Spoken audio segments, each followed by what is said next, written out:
times of uncertain supply and rising food costs, how can you be sure you've got enough food?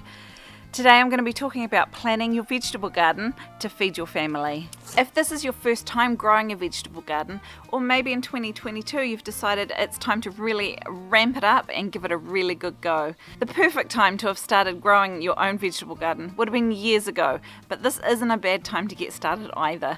There are some key things to know when you're first planning where to put your garden, and that is first to consider the sun. Most vegetable plants will need at least 6 to 8 hours of sunlight. However, if where you live it is very, very hot, if those middle of the day hours are too hot, they can also scorch and burn the plants. So be really aware of where you live and where your sun is compared to where you're planning on putting this vegetable garden. If in doubt, just give it a go. Something's probably going to grow anyway.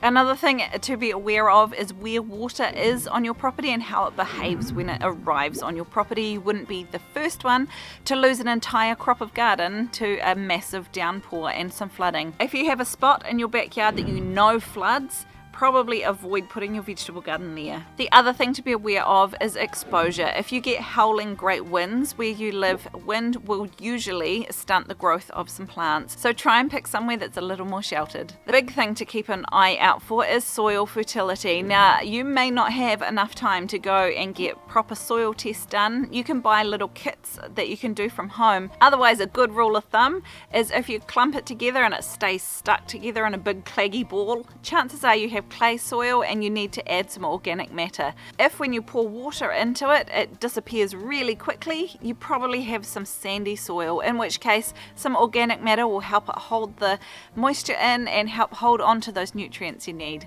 Either way, increasing the organic matter in your soil is a really good thing. While you're waiting for your seedlings to grow, if you're growing from seed, get that compost or manure or whatever it is you're going to add to that soil, get it in there and get it breaking down and adding those nutrients to the soil and increase the number of good bugs that are growing in that soil. Don't let poor soil fertility stop you growing a garden. There are certainly some things you can do even if your soil's not awesome. One thing would be to plant your crops further apart.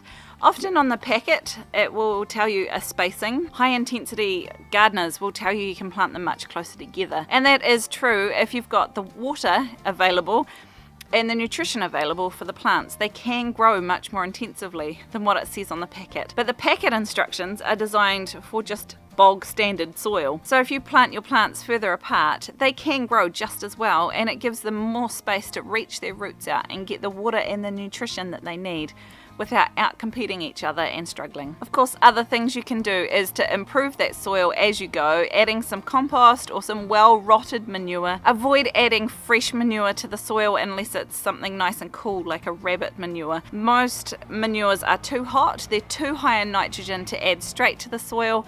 They need to be composted for a little while, otherwise they can actually damage your plants. Other options is to add a liquid fertilizer once a week or thereabouts, and you can either make your own with some manure and or some seaweed squished up into a big bucket of water, which is what I'm making here. Alternatively, you can buy some of the liquid concentrates and just feed those plants once a week, and it won't actually matter too much about the soil quality and the amount of food that's available for the plants in the soil if you're regularly feeding them a liquid fertilizer. Make sure you grow food that you know you're actually going to eat. There is no point in growing types of food that nobody in your family will choose to eat. Tell me in the comments below, what are your favourite crops to grow in your vegetable garden? If you go and buy some seeds or even some seedlings, sometimes they'll say on them heirloom or heritage or open pollinated, or sometimes they say F1. It's all very confusing, so I have put together a video which I'll link up the top there for you, explaining all those different terms and which ones you should choose to put in your garden. I would suggest you focus on some high calorie crops, which are things like potatoes, winter squash or pumpkins, sweet potatoes, and peas and beans that you can dry and keep later. The other thing I would look for are ones that are really good at preserving. So a lot of your winter squash will actually last in a cool, damp, dry will actually last in a cool, dry place for up to 6 months quite happily without going rotten. So these are perfect for long-term storage. A lot of potatoes and sweet potatoes, when they're stored well, can last that sort of length of time as well. Other root crops can also be stored well if you're careful with them. Carrots, beets, parsnips, turnips, can't think of any others. Those sorts of root crops, and even onions and garlic that can be hung up and stored somewhere nice and dry. There are lots of videos on how to store these other root crops, and it's not just as easy as sitting them on a shelf, but if you store them properly, they can last really well. And then the other thing I would be focusing on are things that are fast and things that are flavoursome, because there's nothing sadder than a whole plate full of plain food. So I would look at growing plenty of herbs, maybe some garlic or some onions. Chives is a really good easy option. In fact, I have some right here.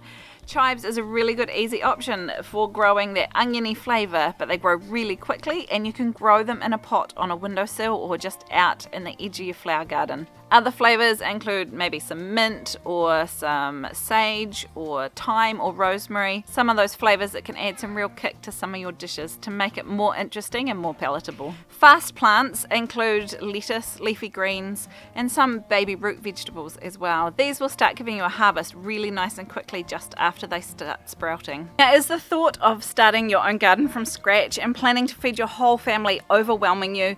Don't be overwhelmed. I've actually put together a really helpful book that will hold your hand right from getting your garden started, right from that very first turning of the first clump of dirt, all the way through an entire year of what you should plant, when you should plant it, when you can harvest it, and how to store things. So I will add a link to that book up here for you, or that side, wherever it goes. And you can check that out. It's designed specifically with a beginner gardener in mind, especially for people that are wanting to grow a huge amount of food. Now, the next big question is, how much do I plant? If you're wanting to feed your entire family all of their vegetables, one, that is a huge asking, especially for a beginner gardener, but it's not impossible. There are a few tricks to it, however. Make sure that you're planting enough of each variety for each person, and that's a really hard thing to gauge. So I have put a PDF together, and I'll put a link to it somehow down below so that you can access it. So make sure you check that out, because it can really give you a good idea of how many plants you're going to have to be growing to feed your family. The other thing I would suggest is always plan for excess, at least 20% extra, sometimes even more. There are years where things grow really, really well, and there are years where things just fail epically.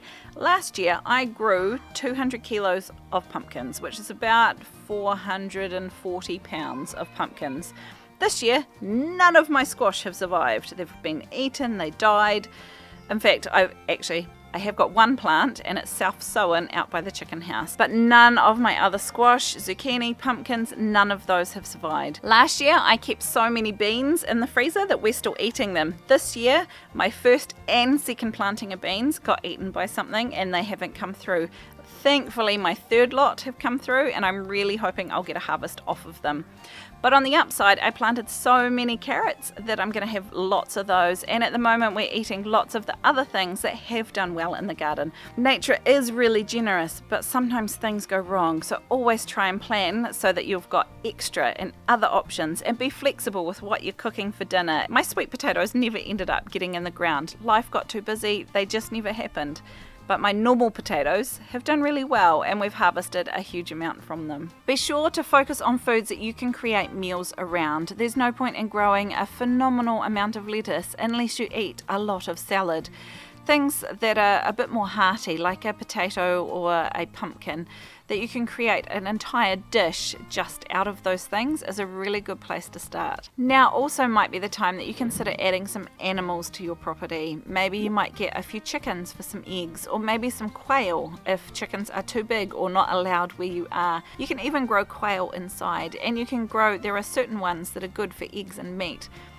Or maybe you'd like to add some meat rabbits to your setup. These animals are fantastic at closing the loop. If you've got spare leftover vegetables, you can feed them to them, and then their eggs or their meat, you can eat that.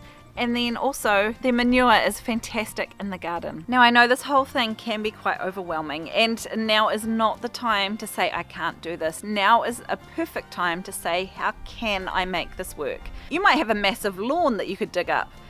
The reality is you can't eat grass. We can, but it's not very nice. You can dig up a lawn, however, and you may only have a small patch, but every little bit counts. You might want to grow some food in some containers on a patio or on a porch. Or maybe you might want to find someone that does have a garden that they can't look after anymore, or they're willing to lend it to you, and maybe do a food share option with them. Or possibly go find a farmer on the outskirts of town somewhere and ask if they've got a little bit of land that they could lend you or rent you. I also implore you to look into the food shortage issue. There has been some major crop losses in the last year or two, and it doesn't look like it's going to get much better. Fertilizer prices are up 30 to 50%. This is not the time to sit around and hope that the supermarket continues to supply you lots of fresh, affordable vegetables. There's something you can do about it, and I really encourage you to do so.